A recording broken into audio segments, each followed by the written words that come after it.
Plenário aprova a prorrogação da desvinculação de receitas da União em segundo turno. Comissão de Constituição e Justiça adia mais uma vez votação de parecer sobre o rito para cassação por quebra de decoro parlamentar. E esta edição destaca também: Conselho de Ética marca para a próxima semana a votação de parecer que pede a cassação do deputado Eduardo Cunha. Comissões discutem limitação do serviço de internet fixa. Operadoras querem cobrar custo adicional por uso de dados.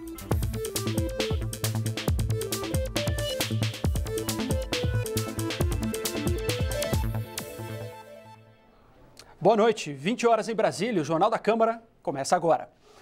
O plenário aprovou hoje em segundo turno a DRU, o instrumento orçamentário que permite ao governo mais flexibilidade no uso do dinheiro público.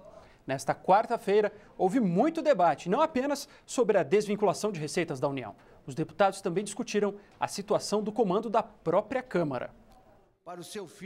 O debate parlamentar sobre a recriação da DRU foi aberto pouco antes do meio-dia, com uma novidade na mesa dos trabalhos: o comando pelo presidente interino Waldir Maranhão, que poucas vezes havia assumido este lugar desde o afastamento de Eduardo Cunha. A DRU, um recurso orçamentário que dá mais liberdade ao governo no uso de parte do dinheiro público, foi alvo tanto de muitos ataques quanto de defesa pelos que apoiam o governo interino de Michel Temer. Extinta no ano passado, a desvinculação, segundo o texto, estaria em vigor até o ano de 2023. Em 9 anos, que é o período de prorrogação dessa DRU, vai tirar mais 1 trilhão de reais da Seguridade Social. E aí vai faltar dinheiro, é lógico que vai faltar dinheiro. E vem alguns espertos dizer: não, é só uma jogada contábil, é só mexe aqui, mexe ali, mexe lá. Não é não, é meter a mão mesmo no dinheiro da Seguridade Social. O que nós fizemos dentro do nosso relatório foi preservar saúde, educação e previdência. Nenhum aposentado terá o seu direito adquirido arrancado, pelo contrário. Nós estamos aqui para defender o aposentado, estamos aqui para defender o pai de família, a mãe de família. Então o que estão dizendo é falácia, não é verdade. Aposentados, a saúde e a educação estão preservados sim dentro do nosso relatório. A discussão da PEC acabou interrompida pelo deputado José Carlos Aleluia, que se dirigiu diretamente a Waldir Maranhão e abriu um outro debate sobre quem deve estar no comando da Câmara. Vossa Excelência não devia e não tem condições de estar sentado aí. Saia daí, presidente! Entregue esse posto, declare vaga o cargo, convoque eleições. O deputado Aleluia está na contramão dos fatos. Vossa Excelência foi eleito. Vossa Excelência está sentado aí com autorização do Supremo Tribunal Federal. Já sob o comando do segundo vice-presidente da Câmara, o deputado Jacobo, o plenário aprovou em segundo turno a recriação da DRU. Pois é, o plenário também aprovou a urgência para o projeto que muda as regras de gerenciamento dos fundos de pensão e para 3 propostas que criam universidades. A reunião do Conselho de Ética, que estava marcada para esta quarta, foi adiada para a próxima terça-feira. A expectativa é que na próxima semana seja votado o relatório do deputado Marcos Rogério, que pede a cassação do deputado afastado Eduardo Cunha.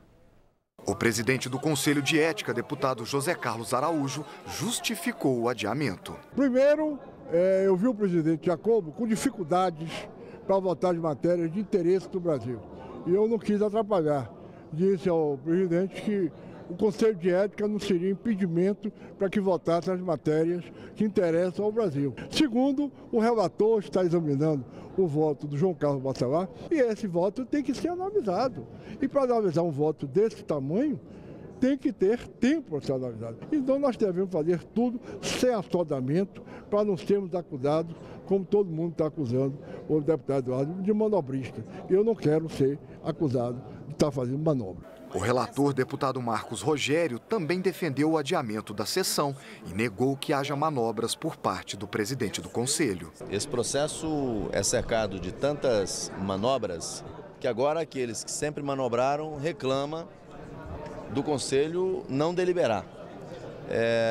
Eu acho que o processo está maduro, está bem debatido, está na hora de votar.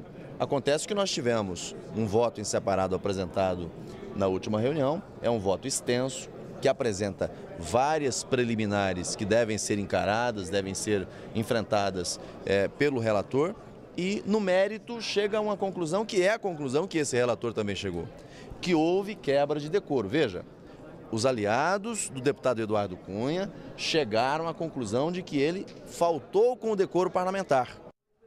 Em nota publicada numa rede social, Eduardo Cunha classificou o adiamento da reunião de manobra espúria, feita pelo presidente do Conselho visando postergar a decisão sobre o processo para obter o resultado que deseja.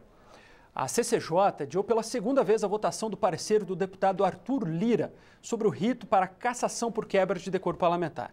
O presidente em exercício da Câmara, o deputado Valdir Maranhão, encaminhou à comissão uma consulta questionando o rito desses processos.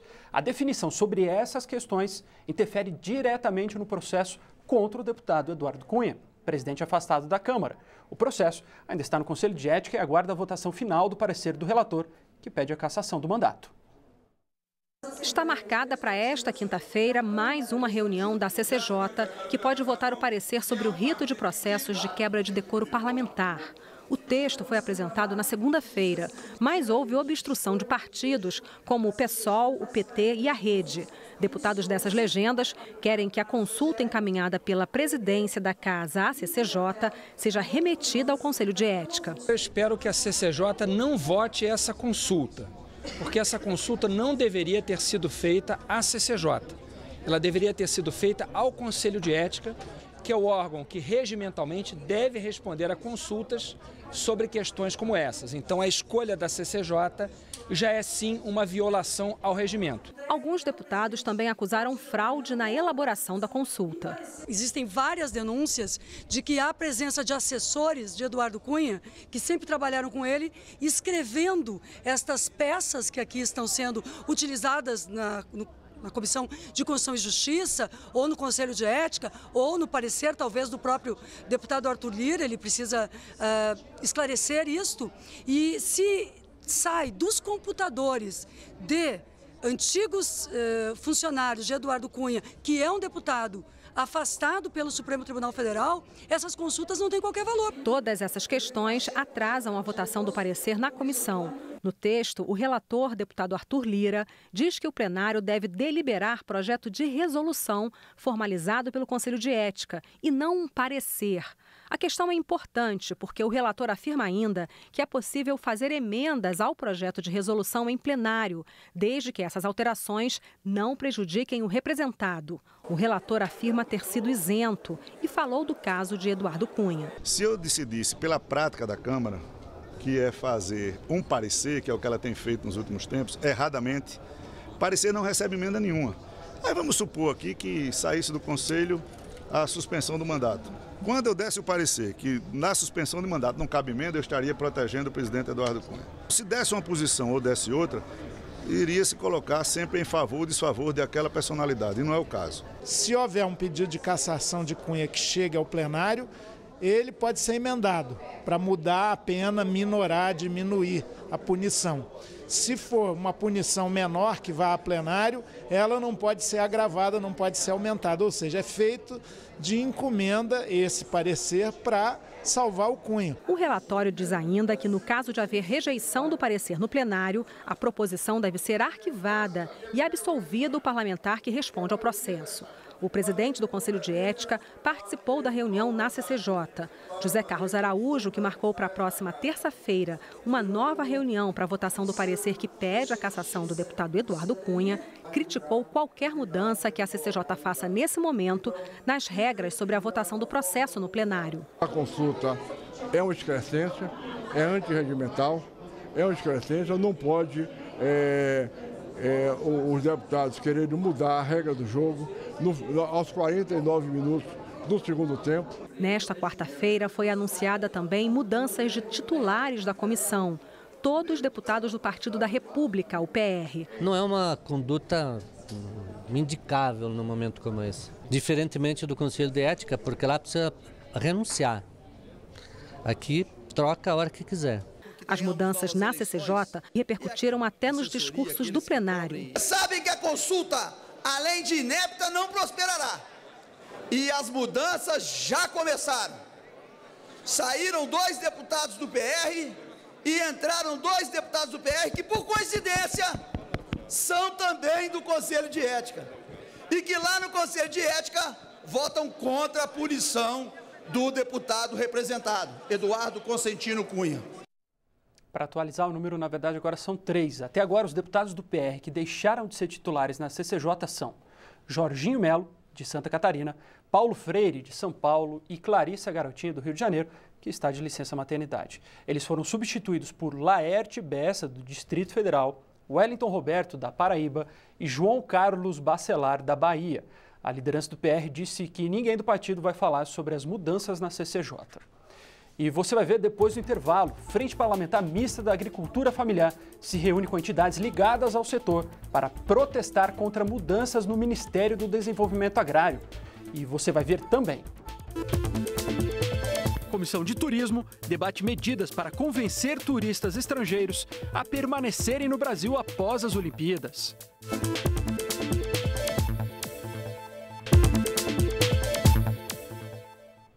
Faltam 57 dias para a abertura dos Jogos Olímpicos no Rio de Janeiro. E a Comissão de Turismo discutiu nesta quarta-feira um plano para aproveitar a oportunidade e aumentar o movimento de turistas no Brasil após a realização dos Jogos. A Comissão de Turismo discutiu medidas para manter o fluxo de turistas no país depois das Olimpíadas. Os convidados para o debate consideraram baixo o investimento em divulgação. O Brasil gastou 17 milhões de dólares em promoção turística no ano passado.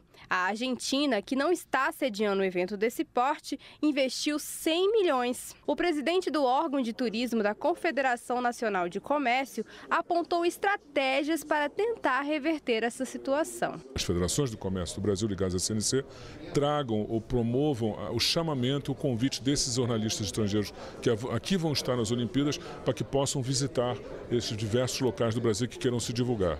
Esses jornalistas vêm com tempo hábil e material para poder justamente captar reportagens, gerar essa demanda para os seus espectadores e para os seus canais de televisão, de rádio, de imprensa, para que possam suprir essas informações. Já o presidente da Embratur acha importante focar em campanhas no período após a realização das Olimpíadas. Tem uma grande campanha com televisão, com a internet, revista de bordos, totens em aeroportos, em ônibus, nos principais destinos turísticos do mundo. E eu acho que a cobertura das Olimpíadas, por si só, será assim espetacular para vender o Brasil para o turista do mundo inteiro. O deputado que pediu a audiência pública disse que é difícil para os próprios brasileiros comparecerem ao evento, mas apresentou uma solução. Em julho, nas férias, é mais fácil, mais barato viajar para Miami do que viajar para o Nordeste do Brasil. Tem algo errado. O custo do Brasil está uma estupidez gigantesca. Não pode continuar assim. Qual é a minha proposta? É que o setor do turismo, que traz turistas e, portanto, traz divisas, traz recursos para o Brasil, ele tem uma equiparação tributária e de apoio das instituições públicas, tal qual todos os industriais que vendem algum produto para o exterior recebem. Então é preciso estar essa equiparada para efeito de política tributária, de facilidades, acesso a crédito e fomento, a fim de que nós possamos atrair cada vez mais pessoas. As comissões de fiscalização financeira e de ciência e tecnologia debateram nesta quarta-feira franquia para a internet fixa. Atualmente, as operadoras cobram só pela velocidade de acesso, mas elas querem criar um limite de uso. Acima disso, seria cobrado suspenso, o acesso seria suspenso ou haveria uma cobrança adicional. A Anatel, a agência que regula o setor, chegou a permitir a criação da franquia em fevereiro, mas diante dos protestos dos consumidores, voltou atrás e suspendeu temporariamente a permissão em abril. Na audiência pública promovida pela Câmara, as empresas de internet fixa argumentaram que precisam estabelecer um limite, a chamada franquia, e cobrar a mais para quem usa acima dela. Isso porque a demanda cresceu muito com o consumo de vídeos. Elas dizem que não é justo cobrar a mesma coisa de quem usa pouco e de quem usa muito. Defendem que a concorrência vai garantir que todos sejam atendidos. Cada um vai ter um produto para um determinado nicho no mercado. Vai ter o cara que faz só para a classe mais alta, vai ter o cara mais especializado na classe mais baixa. Então vai ter produto para todo o nicho de mercado que as competidoras, as prestadoras tiverem interesse. Mas para o Instituto de Defesa do Consumidor, a franquia vai criar uma internet dos pobres com menor acesso. O IDEC defende que existem alternativas. Você não precisa limitar o quanto que a pessoa vai usar no mês, mas se a pessoa usa o dado, ela usa o vídeo, no momento que a rede está congestionada, então ela pagaria mais caro. Isso está sendo discutido em outros países, Nova Zelândia, Austrália. A Anatel, agência responsável por regular o setor, diz que a franquia é adotada em vários países e não é ilegal. A agência afirma que suspendeu a cobrança até que as operadoras garantam que vão informar o consumidor corretamente sobre as regras dos contratos. A prestadora tem que ser cada vez mais clara naquilo que ela vende para o consumidor e que garantem também o seu direito de acompanhar o serviço. Então ele tem que saber sobre que bases ele está sendo faturado, quando é que aquele serviço se esgota, quanto ele paga mais caso ele venha contratar novos pacotes. Deputados dizem que apenas informar o usuário quanto ele já usou do limite da franquia não é o suficiente, porque a lei garante aos consumidores a continuidade dos serviços, além de proibir mudanças nos contratos sem justa causa. Os parlamentares criticaram a Anatel. Nós, como parlamentares, nós como fiscais que nós somos da lei, nós não podemos deixar com que resoluções se sobreponham à nossa Constituição, ao Marco Civil aprovado por esta Casa e às legislações que nós aprovamos aqui. A Comissão de Legislação Participativa debateu hoje em audiência pública a intenção do governo interino de extinguir o Ministério do Desenvolvimento Social e Combate à Fome. Representantes do setor consideraram que a fusão com o Ministério do Desenvolvimento Agrário significa o desmonte da assistência social no país. Representantes de entidades da assistência social e Sistema Único de Saúde demonstraram preocupação com a proposta de extinção do Ministério do Desenvolvimento Social e, consequentemente, de programas de transferência de renda como o Bolsa Família. O presidente do Fórum Nacional de Secretários de Estado da Assistência Social acha que esta proposta é um retrocesso. Nós estamos muito atentos, queremos fazer esse debate muito franco com o governo federal, juntamente com os municípios, para que todos os direitos que foram construídos nesse último período, eles possam ser mantidos. Já o representante do Conselho Regional de Assistência Social de Ceilândia, no Distrito Federal, diz que a proposta do governo provisório está amparada na concepção de um Estado mínimo, contrário a programas assistencialistas. Eles entram até na questão da meritocracia, Eles dão o mínimo possível para que as pessoas procuram sair daquela condição com mérito próprio, sendo que a exclusão não dá uma educação, não dá uma saúde, não dá uma condição, não dá uma qualificação para o mercado de trabalho. Então, quando a Bolsa Família ela mantém só o sustento mínimo, ela não dá, por outro lado, uma outra contrapartida para a pessoa sair daquela condição. Ela ter a dignidade de trabalhar e de ganhar seu próprio salário. A deputada Ângela Albino afirma que solicitou a audiência pública para denunciar o que considera o desmonte da assistência social no país. Segundo ela, a fusão com o Ministério do Desenvolvimento Agrário não contempla atribuições como programas de transferência de renda e de segurança alimentar. É uma medida também de visibilidade e de força das pessoas que convivem e sabem o tamanho da assistência social. E nós também vamos unificar a nossa luta com quem está defendendo o SUS, Sistema Único de Saúde, porque afinal faz junto com a Previdência o tripé da Seguridade Social que precisa ser defendido e defendida por todos nós. E essas mudanças nesses ministérios também foram alvo de protestos de representantes do setor da agricultura familiar. Estiveram hoje aqui na Câmara dos Deputados. Eles vieram falar sobre a atividade, que é responsável por 70% da produção de alimentos no Brasil. Deputados, senadores, entidades ligadas ao setor como CONTAG, FETAG e EMATER quiseram deixar um recado para o governo interino. Eles são contra a transformação do Ministério do Desenvolvimento Agrário em secretaria. Trocar o ministro por um secretário não muda muito. E o ministério por uma secretaria, os atores para fazer as políticas serão os mesmos. Vai mudar o nome e talvez a política. Nós não queremos que essa questão de nome seja o mais importante, mas o fundamental é que o PAA, que é do alimento para as escolas, do PGPAF, do Seguro Agrícola, do PRONAF, do Crédito Fundiário, da Reforma Agrária, sejam reforçadas neste governo e não diminuídas. O deputado Heitor Chu, coordenador da Frente Parlamentar Mista da Agricultura Familiar, lembrou que o setor é responsável por 70% da produção de alimentos no Brasil. Emprega 14 milhões de pessoas e participa com 38% no valor bruto da produção. Números que impressionam.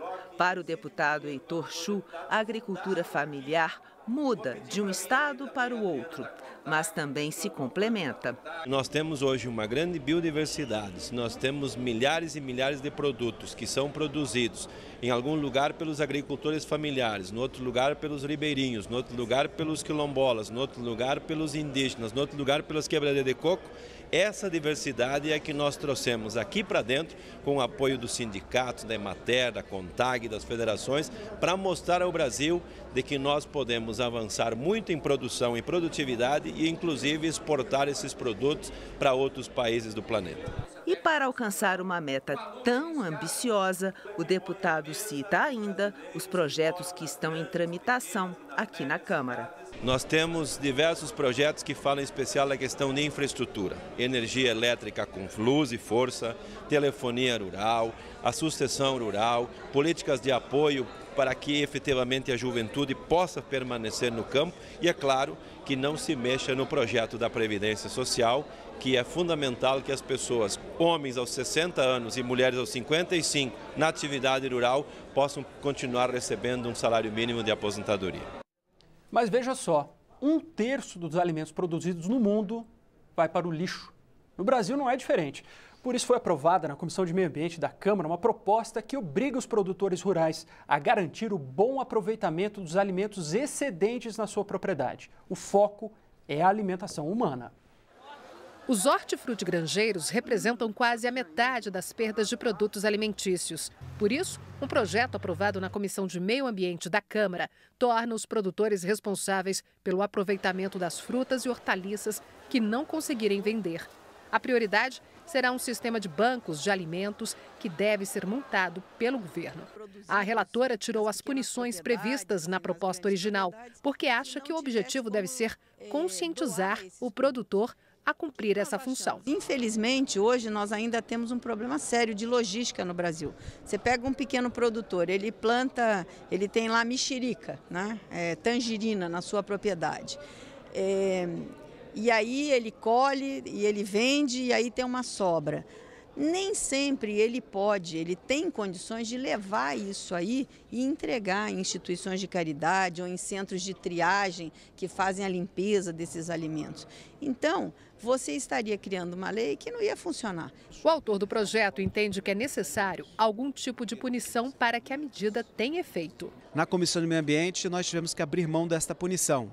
Ele vai tramitar por outras comissões até chegar, ao seu ponto final de apreciação e acho que talvez uma punição revista possa retornar para o projeto. É importante que haja uma previsão de punição para que ele seja mais efetivo.